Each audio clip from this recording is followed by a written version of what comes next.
ஏதாச்சும் புதுசா கத்துக்கணும் அப்படின்னு இருக்கீங்களா? உங்களுக்கான இந்த டாபிக் தான் இந்த 3. இந்த வீடியோல இந்த 3 பத்தி தான் நம்ம பார்க்க போறோம். Equals, ignore, case, substring. First we discuss equals. ஈக்குவல்ஸ்னா இப்ப 2 ஸ்ட்ரிங்க கம்பேர் பண்ணும்போது அது ஈக்குவலா இல்ல நாட் ஈக்குவலான்னு நம்மளுக்கு தெரியறதுக்காண்டி இந்த ஈக்குவல்ஸ்ங்கிற மெத்தட் யூஸ் பண்ணுவோம். இது வந்து நம்மளுக்கு பூலியன் வேல்யூவை ரிட்டர்ன் பண்ணும். அதாவது ட்ரூ ஆர் ஃபால்ஸை ரிட்டர்ன் பண்ணும். இப்போ 2 ஸ்ட்ரிங் ஈக்குவல்னா ட்ரூ, அதுவே ஈக்குவல் இல்லாட்டி ஃபால்ஸ். வாங்க ஒரு எக்ஸாம்பிள் பார்க்கலாம். இப்போ நான் 2 ஸ்ட்ரிங் கிரியேட் பண்ண போகிறேன். String A equal to hello அப்படின்னு பிரிண்ட் பண்ணிக்கிறேன். அப்படின்னு இனிஷியலைசேஷன் பண்ணியிருக்கிறேன். Second string B equal to hello.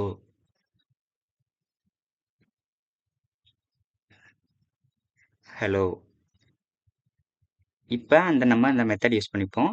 Equals ஏயும் அந்த ஈக்குவல்ஸ்ங்கிற மெத்தடு அடுத்து பி. அப்போ இது எப்படின்னா ஏயும் பியும் ஈக்குவலா எனக்கு காட்டுங்க அப்படிங்கிற மாதிரி இருக்கும். இப்போ நீங்கள் சொல்லுங்கள், இது இப்போ என்ன வரும் இந்த ஆன்சரு? இப்போ பார்ப்போம் அவுட்புட்டு என்ன வருதுன்னு. ஃபால்ஸுன்னு வந்திருக்கு. இப்போ நீங்கள் பார்த்தீங்கன்னா இது ரெண்டுமே ஹலோ. அப்போ ரெண்டுமே ஈக்குவல் அல்ஃபபெட்டை பொறுத்தவரை. ஆனால் இந்த கேரக்டரை பொறுத்தவரை இது டிஃப்ரெண்ட். இது வந்து லோயர் கேஸில் இருக்கு, இது வந்து அப்பர் கேஸில் இருக்கு. அப்பனா இது ரெண்டும் ட்ரூ கிடையாது, ஃபால்ஸ். அதுதான் இந்த ஈக்குவல்ஸுங்கிற மெத்தடோட uses. Next equal ignore case. இந்த ஈக்குவல் இக்னோர் கேஸ்னா பாருங்க, ஈக்குவல் இக்னோர் கேஸ். இப்போ என்ன பண்ணும் நம்மளுக்கு அவுட்புட்டு ட்ரூன்னு பிரிண்ட் ஆயிருக்கு. ஏன்னா நான் கேஸை வந்து இக்னோர் பண்ணிட்டேன். நீ எந்த கேஸாக இருந்தாலும் பரவாயில்லப்பா, எனக்கு அந்த 2 ஸ்ட்ரிங் வந்து ஈக்குவலாக இருந்தால் மட்டும் போதும். கேரக்டர்லாம் எனக்கு செக் பண்ணி அப்பர் கேஸா லோயர் கேஸா எதுவுமே எனக்கு தேவையில்லை. அது 2 ஈக்குவலாக இருக்கா, ஹலோன்னு இருக்கா, ஹலோ. அப்போ இதுலேயும் ஹலோன்னு இருக்கா, ஹலோ. இப்போ ஹாய், இதில் ஹாய் கொடுத்தோம்னா இதுலேயும் ஹாய் வந்து அப்பர் கேஸில் கொடுத்தா கூட அது ட்ரூவாக தான் பிரிண்ட் பண்ணும். இந்த ஈக்குவல்ஸ் இக்னோர் கேஸ் எது பண்ணுன்னா உங்களுக்கு வந்து கேஸை வந்து இக்னோர் பண்ணிடும். அது ஈக்குவலாக இருந்தால் ட்ரூ. ஓகேவா? நெக்ஸ்ட் சப்ஸ்ட்ரிங்கிற வந்து அது வந்து இருங்க நிமிஷம். சப்ஸ்ட்ரிங் இப்போ ஒரு ஸ்ட்ரிங் மட்டும் எடுத்துப்போம். நம்ம ஒரு ஸ்ட்ரிங்கில் சப்ஸ்ட்ரிங்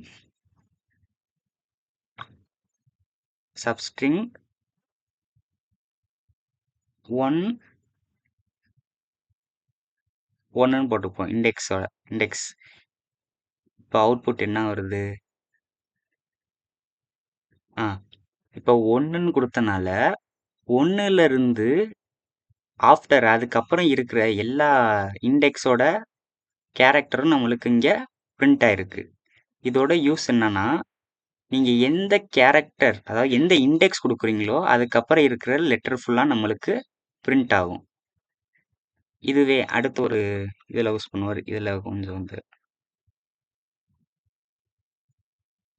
அதே சிஸ்டம் டாட் அவுட் டாட்டில் 1,3 அப்படின்னு கொடுப்போம்.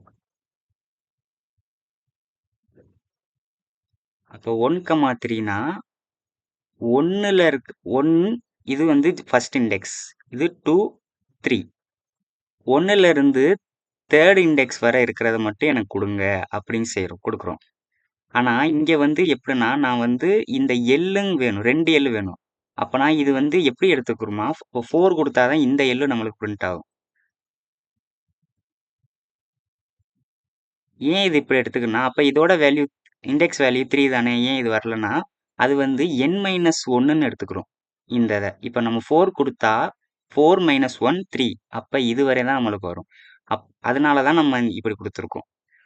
ஓகே. இது புரியும்னு எனக்கு தெரியும் உங்களுக்கு. ஈக்குவல்ஸ்னா 2 ஸ்ட்ரிங்கு ஈக்குவலா இல்லையா அந்த அப்பர் கேஸ வந்து பார்க்குறது. அந்த ஈக்குவல், இக்னோர் வந்து அதுல அப்பர் கேஸு எதுவா இருந்தாலும் பரவால்ல. அத வந்து இக்னோர் பண்ணிட்டு நம்மளுக்கு வந்து பூலியன் வேல்யூவ ரிட்டர்ன் பண்ணும். சப்ஸ்ட்ரிங்னா நீங்க எந்த இண்டெக்ஸ் குடுக்குறீங்களோ, அதுக்கப்புறம் இருக்கிற வேல்யூ அதோட அதுக்கப்புறம் இருக்க கேரக்டர ஃபுல்லா நம்மளுக்கு பிரிண்ட் பண்ணும். அவ்வளோதான். Thank you.